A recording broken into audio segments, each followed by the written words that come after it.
So hello everyone, welcome to Topper Talk. तो first of all many congratulation Atul Kumar Patel. अब जब मैं इनसे पहले डिस्कशन कर रहा था तो उससे देख के मेरे को समझ आया कि कितने सालों से ये मेहनत कर रहे हैं। सो एक्चुअली पहले मैं इनके बारे में ब्रीफ थोड़ा सा बता देता हूँ। ये इनकी रैंक 4 आई है इंजीनियरिंग सर्विसेज में 2022। मैनेट भोपाल से ये पास आउट है 2017 बैच के हैं ये।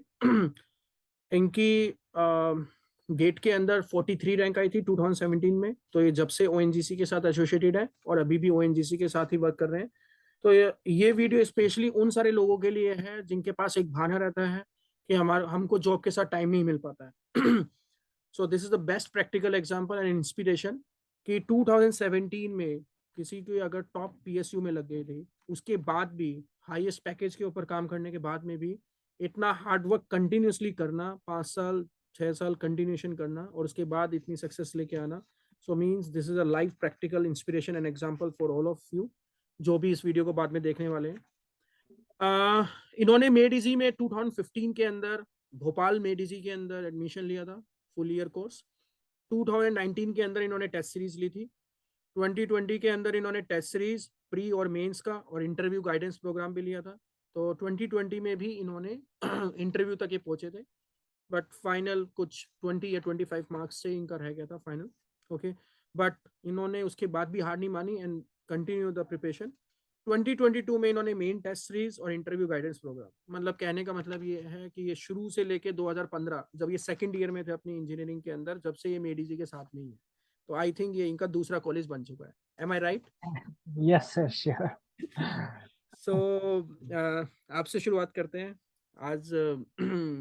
सबसे पहले तो ये बताइए कि इतने साल मतलब कैसे आपने कंटिन्यू रखा, मतलब प्रिपरेशन, ये क्या मोटिवेशन रहा आपके लिए? सबसे पहली चीज, क्योंकि ये सबसे बड़ी प्रॉब्लम आती है लोगों को। यस सर, मोटिवेशन यही था सर कि इंजीनियरिंग सर्विसेज एग्ज़ाम के बारे में जब से जाना था कि मतलब बहुत ही टफेस्ट एग्ज़ाम है, 3 स्टेजेस होते हैं।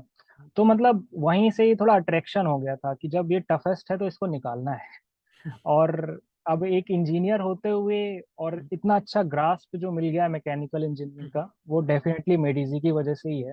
हम्म। तो जब एक बार ग्रास्प मिल गया है तो जो हाईएस्ट लेवल का एग्जाम है उसको क्रैक करने में जो खुशी मिलती है, वो एक खुशी चाहिए थी। तो इसलिए वैसे बहुत बड़ी बात है यार। मतलब जॉब के साथ कंटिन्यूशन करना बहुत बड़ी बात है। क्योंकि कुछ लोग जिनको जॉब नहीं लगती है तो डेफिनेटली उनके लिए कोई और चीज नहीं है, तो they have to continue. But you are already working in the top most public sector already. दूसरी चीज मैं आपसे ये पूछना चाहूंगा, आप ऑलरेडी पीएसयू में काम कर रहे हो, ओएनजीसी में काम कर रहे हो, तो आपने उसके साथ अपनी प्रिपरेशन को कैसे बैलेंस करा, कैसे टाइम निकाला? शुरू में तो सर बहुत ज़्यादा मुश्किल हो रहा था, हम्म। क्योंकि पहले आइडिया भी नहीं था कि कितना पढ़ना है कितना नहीं पढ़ना है। तो स्टार्टिंग में इसलिए तो मैंने 2019 में मेरा प्रीलिम्स भी नहीं निकला था। हम्म। फिर 2000 ज़्यादा तैयारी भी नहीं कर पाया था क्योंकि जॉब था। लगभग सिर्फ 1 महीना ही तैयारी कर पाया था 2019 में। ओके। 2020 में बहुत जम के तैयारी की थी। और फिर भी मतलब एक जॉब की वजह से ना कंसिस्टेंसी नहीं हो पाती है। आप हम्म। प्रीलिम्स निकालते हो, फिर आपके बाद वो इतना ज़्यादा ब्रेक हो जाता है 3-4 महीने का, और जॉब के साथ पढ़ाई नहीं होती उसमें। फिर से जब मेंस आता है फिर एक बार बहुत जम के तैयारी करनी पड़ती है, और फिर इंटरव्यू आता है फिर से अगेन तैयारी करनी पड़ती है। तो बहुत लंबे लंबे ब्रेक हो जाते हैं। बट वही गलती, इन गलतियों से सीख के मैंने 2022 में क्या किया कि मैंने ब्रेक नहीं होने दिया। I maintain the consistency through out the, मतलब जब मैं जॉब में रहता था तब भी किसी भी तरह 1-2 घंटे मैं निकाल ही लेता था कि मैं किसी भी तरह रिवाइज कर पाऊँ और अपनी कंसिस्टेंसी मेंटेन कर पाऊँ, ताकि मेरे को हमेशा कॉन्फिडेंस रहे कि हाँ मैं अपने सब्जेक्ट्स के साथ लिंक में हूँ। ओके। तो वही है, मतलब जॉब के साथ जब भी किसी को भी तैयारी करनी है तो अपनी कंसिस्टेंसी मेंटेन करके रखनी, भले ही 1 घंटे ही पढ़ो दिन में, लेकिन थ्रू आउट द ईयर पढ़ो। ओके। सो मैं एक चीज और इसमें ये पूछना चाहता हूँ आपसे कि काफी सारे स्टूडेंट जो खाली रह के तैयारी कर रहे हैं, सो वो टेंशन में रहते हैं कि हमारे पास टाइम कम है, हमारी 5-6 घंटे 7 घंटे कोचिंग चल रही है, सिलेबस कंप्लीट। सो ये चीज आपके भी दिमाग में आती होगी कि काफी सारे जो लोग हैं जो सिर्फ प्रिपरेशन कर रहे हैं, सो उनसे कंपटीशन, और आप जॉब के अंदर आपका टाइम दे रहे हैं तो डेफिनेटली थकान भी होती होगी। तो हाँ। उनसे वो आप कैसे प्रेशर अपने आप को कंट्रोल करते थे कि नहीं ये करना है और definitely I will get a good rank, ये चीज कैसे करते थे? सर कभी कभी तो ऐसा लगता था कि जॉब छोड़ देता हूँ और सिर्फ तैयारी ही करता हूँ। अच्छा। क्योंकि मेरे को सच में लगता है कि अगर तैयारी कर ही रहे हो तो एकदम कायदे से टाइम मिलना चाहिए उसके लिए। तो I am they are when very much advantage की जिनका पास जॉब नहीं है। हम्म तो अगर मेरा जॉब ना होता तो मैं सच में 2018 या 19 में, 18 में तो क्लियर कर ही लिया होता। बट हम्म। ये जॉब की वजह से हाँ 2-3 साल लेट हो गया। बट एक साथ ये भी रहता है ना, थोड़ा शांति रहती है मन में कि एकदम कभी भी इतना डर नहीं आता मन में कि हम्म। अगर नहीं हुआ तो क्या होगा। ओके, एक जॉब सेटिस्फेक्शन तो है ही और एक सिक्योरिटी आपके पास रहती है। ओके। हाँ सिक्योरिटी रहती है। ओके, अब आपने टेस्ट सीरीज ली है बाद में, एक बार आपने सेशन पूरा कंप्लीट करा है मेडीजी का, बट बाद में आपने टेस्ट सीरीज ली है, तो आपने टेस्ट सीरीज को कैसे यूटिलाइज करा अपनी परफॉर्मेंस को इंप्रूव करने के लिए, और what is the role of the test series? Test series बहुत ही ज्यादा इंपॉर्टेंट है सर। प्रीलिम्स का तो मतलब इस बार नहीं लिया था, इसलिए नहीं लिया था क्योंकि ऑलरेडी बहुत दिनों से सालों से प्रिपेयर कर रहा हूँ। तो प्रीलिम्स तो ऑब्जेक्टिव टाइप में हो गया था, लेकिन अगर मेंस की टेस्ट सीरीज ना लेता तो ना जाने क्या ही होता। क्योंकि इसमें इतना ज्यादा आपको मेंस एकदम अलग होता है। लाइक मैंने 2020 में ये मिस्टेक की थी कि मैंने थ्योरी क्वेश्चंस को लाइटली ले लिया था। ओके। और जब मैं पेपर सॉल्व कर रहा था तो मैंने पहले न्यूमेरिकल सॉल्व कर दिया और थ्योरी क्वेश्चंस को लास्ट में रख दिया। उससे ये हुआ कि टाइम कम बचा, और जब टाइम कम बचा तो मैं अच्छा कंटेंट नहीं लिख पाया थ्योरी क्वेश्चंस में, और ना ही अच्छी राइटिंग में लिख पाया। और इस बार मैंने वही इम्प्रूव किया कि थ्योरी क्वेश्चंस को मैंने जब वो उनका नंबर था उसी नंबर पे ही किया, और उसमें बहुत ब्यूटीफुल कंटेंट प्रिपेयर करके भी गया था और लिखा भी। तो आई एम एक्सपेक्टिंग मतलब कि मेंस में मेरे अच्छे मार्क्स आए रहे होंगे। Okay fine, very good. के एक चीज और, इंजीनियरिंग सर्विसेज का जब बच्चे प्रीलिम्स देते हैं, सो उनको बहुत ज्यादा इशू जीएस वाले पार्ट में आता है। मतलब एक तो हाँ मैं सबसे पहले आपसे ये पूछना चाहूंगा, क्योंकि already you are in top ranks, आपके हिसाब हाँ, से क्या सेफ स्कोर है? हम्म, दूसरा, उसके केस के अंदर मतलब कितने मिनिमम एफर्ट से हम मार्क्स को स्कोर कर सकते हैं, तो आपकी तरफ से यस क्या सजेशन रहेगी? Sir 270 is the safe score, जिसमें ओके। अच्छी रैंक भी ला सकते हैं हम अगर मेंस और इंटरव्यू में परफॉर्म ठीक रहा तो। हम्म बाकी सर ये जीएस पोर्शन को कैसे तैयार करना है, तो मैंने तो मतलब जो उसका करंट करंट अफेयर्स पार्ट होता है हम्म या फिर जो जीएस वाला पार्ट होता है उसमें ज़्यादा मैंने टाइम दिया नहीं। मैंने मेन टाइम दिया था आईसीटी में। हम्म। आईसीटी में इसलिए क्योंकि मेरे को थोड़ा बहुत आइडिया है यहाँ काम करते हुए नेट ओके। वगैरह का कैसे वर्क करता है। मैंने यूट्यूब से अच्छा खासा सर्च करके जो बेसिक टर्म्स होते हैं वो सब सीख लिया था। और उसके अलावा मैथ्स और मटेरियल साइंस वगैरह जो हमारे मैकेनिकल से लिंक्ड है, और एप्टीट्यूड, ये सब मैंने बहुत अच्छे से प्रिपेयर कर लिया था। तो इससे मेरे को एडवांटेज हो गया था कि अच्छे मतलब थोड़ा ठीक मार्क्स आ गए थे उसमें। ओके, तो ऑलमोस्ट जीएस में कितना स्कोर आपके हिसाब से ठीक रहता है, कि इतना भी जीएस प्रिपरेशन करेंगे बच्चे तो कितना स्कोर कर सकते हैं जीएस में? मेरे ख्याल से सर इतना प्रिपेयर करें करंट अफेयर्स छोड़ के भी 90 अबव लाना आसान है। आसान। 90 से 100 के बीच लाना। Okay okay okay. पर एक चीज मैं बताता हूँ कि जैसे मैं बाकी लोगों के साथ भी इंटरेक्शन कर रहा था जो टॉपर स्टॉक के अंदर, मैक्सिमम ने यही बोला है कि हमने करंट अफेयर्स छोड़ दिया था, क्योंकि यस इतना मतलब बता नहीं रहता है कि क्या चीज़ है क्वेश्चन पूछ लेगा। ओके। यस सो एप्टीट्यूड है, मैथमेटिक्स है, आपका एनवायरनमेंट है, आपका आईसीटी है, आपका क्वालिटी कंट्रोल है, और इंडस्ट्रियल इंजीनियरिंग से रिलेटेड कुछ टॉपिक है, मटेरियल साइंस है, तो कुछ टॉपिक ऐसे हैं जिससे हम कंप्लीट कर लें तो काफी अच्छा स्कोर हो जाता है। एंड बाकी yes you can score well in the prelims mechanical part. तो मैकेनिकल में आपको क्या लगता है कितने साल के पेपर कम से कम करने चाहिए बच्चों को, और कितनी बार करने चाहिए मिनिमम? सर मिनिमम लास्ट जब से पैटर्न चेंज हुआ है 2017 से, 17 से 5 इयर्स के तो कर ही लेने चाहिए। हम्म बाकी जो टेस्ट सीरीज होती है वो बहुत ही अच्छी होती है, हम्म एकदम मैच ही करती है विद रिस्पेक्ट टू जो एग्जाम एक्चुअल होता है। तो हम्म। उसमें तैयारी हो जाएगी तो बढ़िया आ जाएगा। तो पीवाई क्यू आपने 5 साल के करे थे या मतलब और भी पीछे का? मैं तो सर ऑलरेडी 2019 का दिया ही था, हम्म। 20 का भी दिया ही था, तो फिर प्रीवियस ईयर क्वेश्चन वो करने की तो जरूरत क्वेश्चन थी याद ही नहीं। थे। हाँ दिया दी सर। ठीक है। एक क्वेश्चन और आता है, शायद आपके भी दिमाग में उस टाइम आता होगा जब आप स्टडी करते होंगे, या आपके दोस्त लोग भी पूछते होंगे कि यार रिवीजन कितनी बार करना जरूरी है?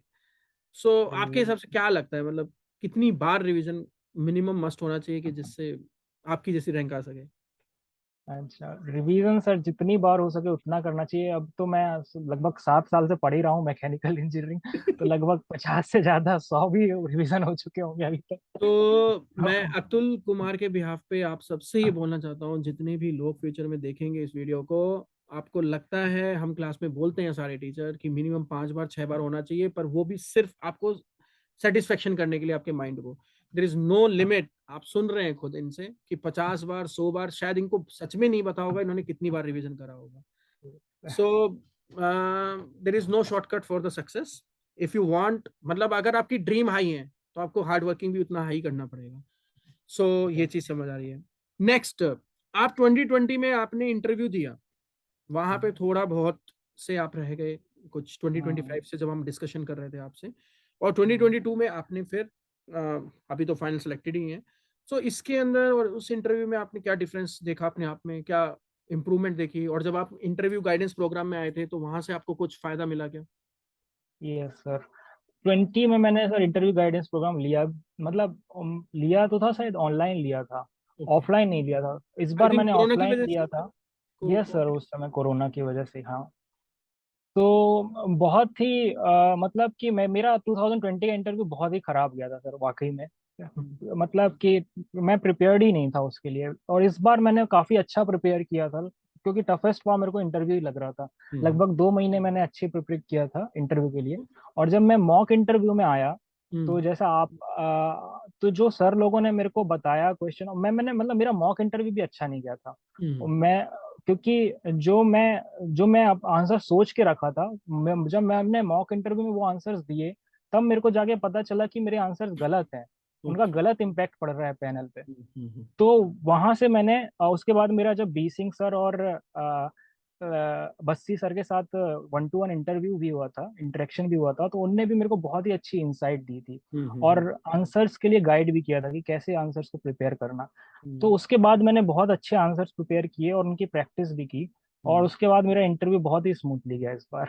बढ़िया। बहुत बहुत बधाई हो। तो आप इंटरव्यू के बारे में ब्रीफ में कुछ बताना चाहेंगे? यूपीएससी के अंदर जो आपका इंटरव्यू हुआ, कौन से पैनल था, क्या क्वेश्चन आपके टेक्निकल से थे, ओएनजीसी से थे या जीएस, मतलब एक ब्रीफ में आप कोई आइडिया देना चाहेंगे? यस सर, मेरे आनंद सर, टी आनंद सर थे सर, पैनल में चेयरमैन। और उसके बाद मेरा मेनली उनने तो एनजीसी के बारे में यही पूछा कि तुम 5 साल के बाद क्यों छोड़ना चाह रहे हो। तो वो मैं प्रिपेयर करके गया था आंसर बढ़िया सा। वो आई थिंक हम तो लोगों ने भी पूछा होगा। यस सर, आप लोगों ने भी पूछा था, और मेरे को बहुत अच्छा सजेशन भी दिया था कि जो मैं गलत आंसर दे रहा था, काफी गंदा आंसर दिया था मैंने मॉक में उसका। तो उसके बाद जो मैंने आंसर वहां पे दिया, उनसे वो बहुत कन्विंस थे। बहुत बढ़िया। और उसके बाद मेरे से कुछ सोम के क्वेश्चन पूछे थे दूसरे जो टेक्निकल मेंबर थे, ओके। मतलब कि प्रॉपर्टीज के। हम्म और सम प्रैक्टिकल क्वेश्चंस पूछे गए थे एक टेक्निकल मेंबर के द्वारा, 3-4 practical questions so strength of material से ही पूछे थे, और एक टर्बो मशीनरी से पूछा था। और फिर एक आध क्वेश्चन सर जीएस से पूछा था, थर्ड टेक्निकल मेंबर ने। उनने मेरे से नेवी के एडमायरल, चीफ एडमायरल कौन है, ऐसा क्वेश्चन पूछा था। ओके। और बाकी ओवरऑल ठीक गया था सर। ओवरऑल ठीक है। ओके। या so thank you so much Atul. आपका इंटरव्यू एक्सपीरियंस, आपका प्रीलिम्स, आपका मेंस, सब स्ट्रेटेजी आपने शेयर करने के लिए। आई विश जो भी फ्यूचर में स्टूडेंट इस वीडियो को देखेंगे, they will get some insight of the exam, और फिर वो भी आपकी तरह अच्छी रैंक लेके आएंगे। And I wish you are more success कि फ्यूचर में। Thank you so much I sir. Hope आप आईएएस भी बने। From my side thank best you sir. Wishes. And last comment for the students जिनका 40 45 days 50 days के बाद exam है, आपको जो भी सही लगे, आप जो भी उनके सजेशन देना चाहें लास्ट 45 50 डेज के अंदर, जिनको प्रीलिम्स देना है अभी नेक्स्ट ईयर। अच्छा, सर वही है कि प्रीलिम्स की तैयारी में मेन अपना फोकस टेक्निकल और जीएस के स्टैटिक पोर्शन में रखें। मतलब मैं स्पेशली ये पूछ रहा हूँ कि काफी सारे बच्चे बस इस डाउट में रहते हैं कि पूरे साल हमने पढ़ा है, आखिरी के एक हम्म, महीने सर क्या करें ऐसा कि मतलब हम हम्म, भूले ना, हमें याद हम्म। रहे, हमारी प्रिपरेशन अच्छी रहे। तो वो। आखिरी के 1 महीने में सर वही है, रिवीजन करिए जितना हो सके, और जब मैं स्पेशली बताऊंगा लास्ट के 5 डेज में, हाँ क्योंकि जी। हम टेक्निकल तो साल भर प्रिपेयर करते हैं, हम्म लास्ट के 5 डेज में बेटर होगा कि जीएस प्रिपेयर करें, और हम्म स्पेशली लास्ट के 2 डेज में हो सके तो मैथ्स और एप्टीट्यूड प्रिपेयर करें। हम्म। तो बहुत अच्छा रहेगा sir. Thank you so much, wish you best of thank you luck. So much. Thank you.